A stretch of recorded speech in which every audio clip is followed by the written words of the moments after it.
Last November was one of those times, everything is moving so fast. We were losing parts of highways, then parts of roads, and then entire bridges, and then a whole bunch of the Coquihalla. Things just kept piling on. We lost our connection on Highway 1. We lost the Coquihalla between Hope and Merritt. We lost Highway 3 between Hope and Princeton. We lost the Fraser Canyon from Hope all the way through to Spence's Bridge. We lost Highway 8, and we also lost Highway 99 through Whistler and over to Lillooet. Not only did we lose, but the rail lines lost connection as well. At the outset of the response, there were numerous discussions between senior representatives of CP and senior representatives of the Ministry of Transportation. Our two networks wrap around each other right from Alberta out to the coast. We decided to collaborate on the recovery at Tank Hill together in a Teams call that actually took 5 minutes.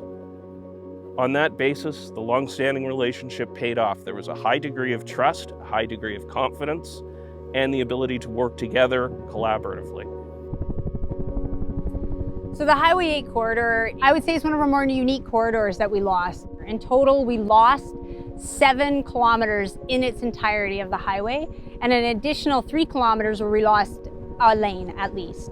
For me, Highway 8's been one of those ones where we had to take a completely different approach and really involve the community, and in particular, working with the Cooks Ferry, New Ayach, and Shakin communities, because they were completely cut off as well, and making sure that they had the ability to weigh in on how the work was getting done, the timing of the work, and the priorities for the work. That one is at the confluence of the river. It's been a really great opportunity for us to strengthen some existing partnerships, but also to create some new ones.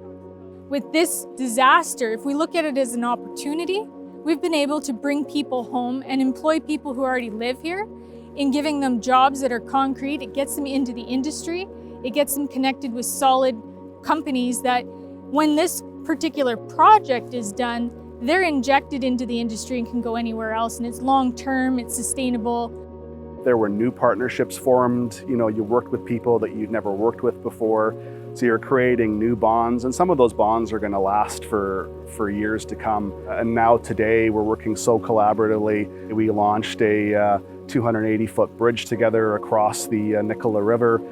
I don't think we could have done it as efficiently as we're doing it on Highway 8 if we didn't have all of the relationship development and all of the collaboration. As I look back, I can't help but be amazed at what happens when sometimes in the worst of times, it really brings out the best in people. For me, when I look back on this event, it's just all about gratitude for the work that people have done and the partnerships that we've been able to establish.